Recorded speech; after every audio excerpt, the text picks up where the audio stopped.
Ya, dalam kesempatan malam hari ini saya ucapkan shalom. Belum ada jawaban. Sekali lagi, shalom.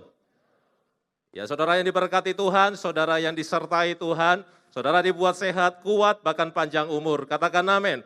Ya, 1 Korintus 13 ayat 8 firman Tuhan berkata demikian. Mari kita membaca ayat ini bersama-sama. 1 Korintus 13 ayat 8. 1, 2, 3. Kasih tidak pernah gagal, tetapi nubuat akan berakhir. Bahasa-bahasa lidah akan berhenti, pengetahuan akan dilenyapkan. Tema daripada gereja kita di bulan Februari ini adalah Unstoppable Love. Kasih yang tak terhentikan, saudara. Nah, saudara, kalau kita melihat ayat yang saudara baca tadi, yang kita bersama-sama baca, 1 Korintus 13 ayat 8, saudara, ditemukan bahwa kasih tak pernah gagal. Saudara, kata gagal ini saya penasaran, saudara. Kasih kenapa dikatakan tidak pernah gagal? Lalu saya melihat ternyata di dalam kata asli, yaitu dalam bahasa Yunani memakai kata ekpipto. Saudara, ekpipto ini artinya jatuh dari sesuatu atau binasa. Itu arti dari ekpipto, saudara. Dan ternyata di dunia ini yang membuat manusia jatuh ke dalam dosa karena menjauh dari kasih. Sesungguhnya Tuhan Yesus menciptakan bumi serta segala isinya dari sejak semula itu baik. Semua baik kata Tuhan. Tetapi kenapa menjadi rusak? Kenapa manusia jatuh ke dalam dosa? Ternyata karena manusia menjauh dari kasih. Nah, kasih itu sendiri kekal, saudara. Tadi dikatakan unstoppable. Kasih tak terhentikan, saudara. Kasih itu kekal. Tapi ternyata manusia menjauh dari kasih. Menghilang dari kasih. Di dalam 1 Korintus 13, boleh kalau saya ganti kata gagal dengan kata epipto tadi, saudara. Bahwa kasih tadi dikatakan tidak pernah gagal. Ternyata menggunakan kata ekpipto. Ekpipto itu adalah tadi dikatakan jatuh dari sesuatu atau binasa. Berarti bisa dikatakan bahwa kasih tidak pernah gagal. Kasih tidak pernah jatuh dari sesuatu. Kasih tidak pernah binasa. Saudara, jadi ternyata kalau boleh saya simpulkan bahwa segala sesuatu yang jatuh, segala sesuatu yang binasa berarti di luar dari kasih. Kasih siapa? Jelas kasih Yesus. Kenapa manusia bisa jatuh dalam dosa? Karena menjauh dari kasih Yesus. Kenapa kita jatuh bangun dalam dosa? Karena saya dan saudara seringkali menjauh dari kasih Yesus. Sesungguhnya kasih Yesus itu kekal bagi saya, bagi saudara. Setuju katakan amin? Karena itu dalam Yohanes 3 ayat 16, ini ayat hafalan saudara. Sebab Elohim sangat mengasihi dunia ini, sehingga dia telah mengaruniakan putranya yang tunggal, supaya setiap orang yang percaya kepadanya tidak binasa, melainkan beroleh hidup yang kekal. Saudara, sejak semula Elohim datang. Untuk apa? Membawa kasih. Karena manusia jatuh dari kasih, jauh dari kasih, saudara. Sehingga Yesus harus datang ke dunia ini. Dia datang membawa kasih, kata Yohanes 3:16 tadi. Yesus datang membawa kasih. Karena begitu besar kasih Elohim akan dunia ini, sehingga ia mengaruniakan putranya yang tunggal. Siapa namanya? Kok gak ada jawaban? Sekali lagi, siapa namanya? Yesus. Saudara, sangatlah tepat ayat tersebut. Bahwa untuk memulihkan keadaan manusia yang berdosa, untuk memulihkan keadaan manusia yang rusak secara moral, adalah dengan menghadirkan kasih kepada manusia. Harus datang kasih itu di dalam kehidupan kita, agar kita mengalami pemulihan. Siapa kasih itu? Yesus sendiri. Yesus datang membawa kasih. Kasih bukan hanya berbicara tentang sifat, tetapi kasih itu adalah pribadi Yesus. Yesus adalah kasih. Kasih itu adalah Yesus sendiri, saudara. Kehadiran Yesus sanggup mengubahkan segala-galanya yang buruk, yang gagal, yang rusak, untuk dijadikan menjadi semakin baik. Setuju katakan amin? Berikan tepuk tangan buat Tuhan Yesus kita, saudara. Apa buktinya bahwa kasih Yesus itu tak terhentikan. Ayo kita akan lihat satu persatu. Apa bukti bahwa kalau kasih Yesus itu tidak bisa dihentikan? Kasihnya itu kekal, kata firman Tuhan. Di dalam Bible, Yesus memberikan perumpamaan tentang domba yang hilang di Lukas. Lalu memberikan tentang dirham yang hilang. Yesus memberikan perumpamaan apa lagi? Anak yang hilang, domba yang hilang, dirham yang hilang, anak yang hilang. Yang pertama saudara, apa bukti bahwa kasih Yesus itu tak terhentikan? Yang pertama, yaitu yang hilang dicari. Itu yang diri Yesus lakukan saudara. Bukti bahwa kasih Yesus itu tak terhentikan. Yang hilang dia cari, dia tidak biarkan. Saudara, kalau kita melihat Lukas 15 ayat 4 tentang domba yang hilang. Siapakah dari antara kamu yang memiliki 100 ekor domba dan ketika hilang seekor daripadanya tidak meninggalkan yang 99 ekor di padang gurun dan pergi mencari yang hilang itu sampai ia menemukannya. Lukas 15 ayat 8 tentang dirham yang hilang. Atau wanita manakah yang mempunyai 10 dirham, jika ia kehilangan 1 dirham, tidak menyalakan pelita dan menyapu rumah, serta mencarinya dengan cermat sampai ia menemukannya. Itu cerita tentang dirham yang hilang. Lukas 15 ayat 24, peristiwa tentang anak yang hilang. Bapaknya kaya saudara, lalu dia pergi membawa harta bapaknya foya-foya saudara. Nah, singkat cerita dia sadar, dia kembali kepada bapaknya. Apa yang dilakukan oleh bapaknya? Apakah bapaknya berkata, kamu bukan anakku lagi, pergi sana? Tidak saudara. Lukas 15 ayat 24 dikatakan, karena anakku ini telah mati. Tetapi ia hidup kembali, ia telah hilang, tetapi ia sudah ditemukan. Maka mulailah mereka bersukaria. Ternyata anak yang hilang disambut oleh bapaknya. Ada sukacita, ada tawa di rumah Bapa ketika yang hilang itu ditemukan saudara. Ya bukti bahwa kasih Yesus itu tidak terhentikan, semua kita yang hilang dicari. Ayo, apa sih alasan orang mencari sesuatu yang hilang? Kenapa seseorang mau mencari sesuatu yang hilang? Yang pertama, karena dia mengingat. Ingat dulu dia punya barang, ada di tangannya, lalu barang itu sudah tidak ada lagi. Dia ingat, kayaknya saya pernah beli barang ini, tapi di mana ya? Di mana ya? Dia mulai mencari, kenapa? Ingat, saudara. Yang kedua, kenapa seseorang mencari sesuatu yang hilang? Karena ia membutuhkan. Barang itu pernah ada, barang itu pernah dia pakai, lalu barang itu hilang. Dan ketika dia ingin memakai lagi, ingin menggunakan lagi, membutuhkannya, dia mulai mencari. Setuju? Yang ketiga sekarang, kenapa seseorang mau mencari sesuatu yang hilang? Yaitu karena dianggap berharga.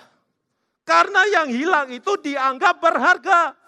Kalau tidak berharga, ngapain dicari saudara? Karena dianggap berharga, maka sesuatu yang hilang itu dicari. Jadi saudara, berbahagialah saudara dan saya. Karena kita semua adalah anak-anaknya yang dikasihi oleh Yesus. Saudara semua diingat oleh Yesus. Katakan amin. Saudara semua dibutuhkan oleh Yesus. Katakan amin. Saudara semua dianggap berharga oleh Yesus. Katakan amin. Karena itu saudara dicari oleh Tuhan. Amin. Sekali lagi tepuk tangan buat Tuhan Yesus Kristus. Yang hilang dicari.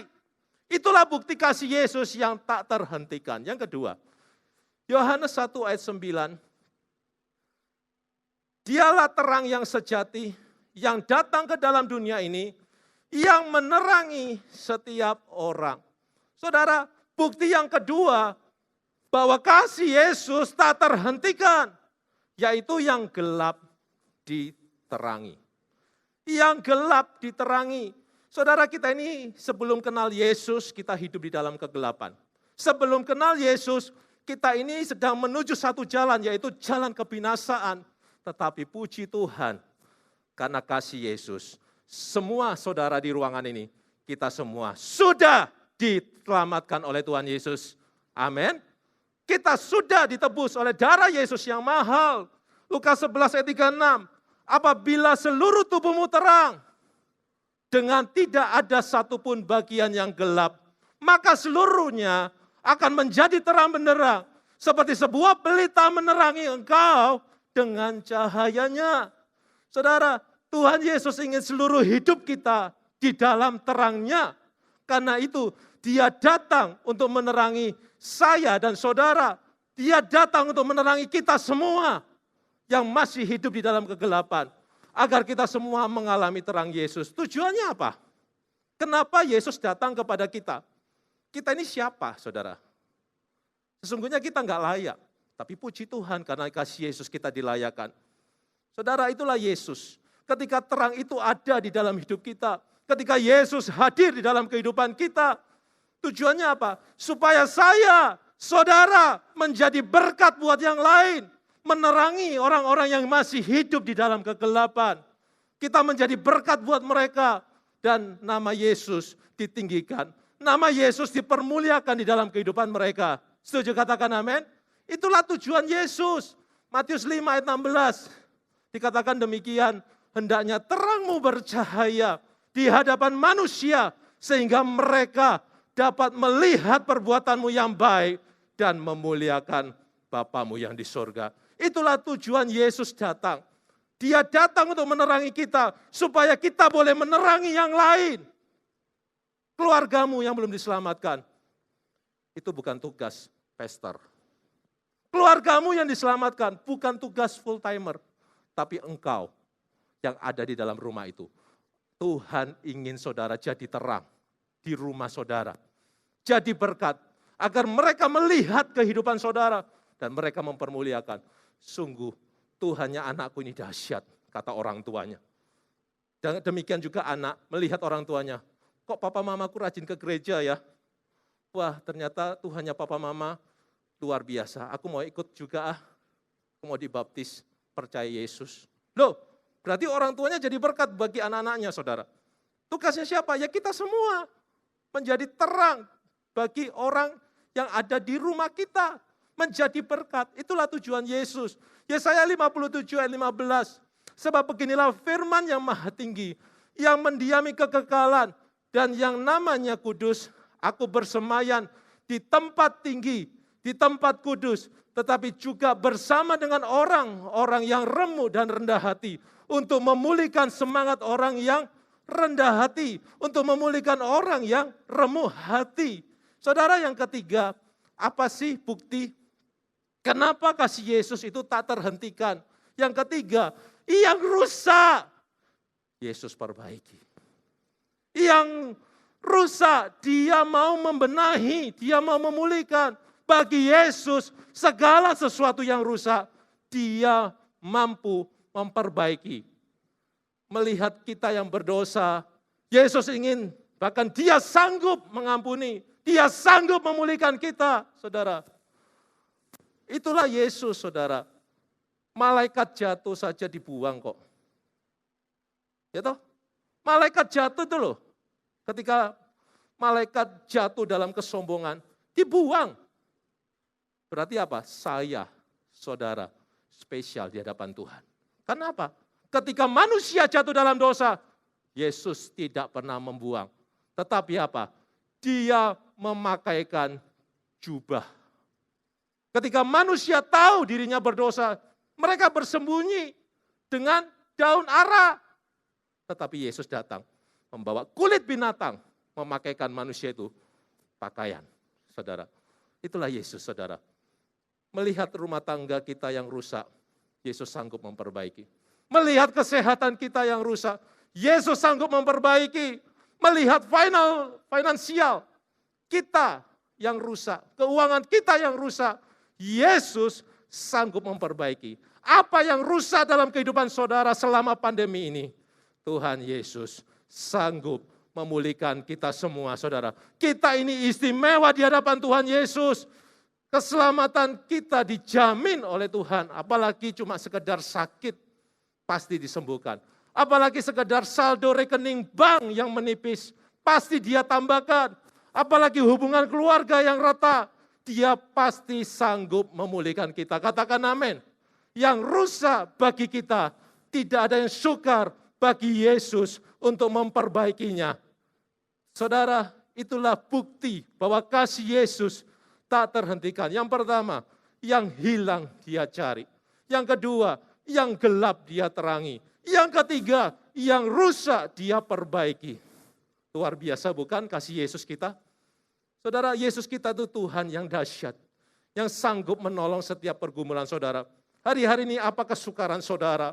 Hari-hari ini apa yang menjadi penderitaan kita? Hari-hari ini apa yang menjadi pergumulan kita? Mari berfokus kepada Yesus. Serahkan semua kepada Yesus. Dan berkata, Yesus pegang tanganku. Saudara tidak ditinggalkan oleh Yesus. Amin. Kasih Yesus menyelamatkan saudara. Kasih Yesus memberkati saudara. Kasih Yesus menyembuhkan saudara. Kasih Yesus memulihkan kita. Yang setuju bersama-sama kita berkata, amin. Dan biarlah firman Tuhan yang singkat ini menjadi pegangan buat kita. Bukti kasih Yesus tak terhentikan tadi. Yang pertama, yang hilang dicari. Yang kedua, yang gelap diterangi. Dan yang ketiga apa saudara? Ayo. Yang ketiga, ingat?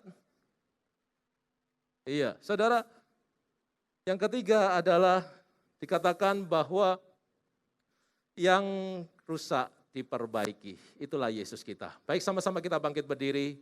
Saya undang tim musik pujian.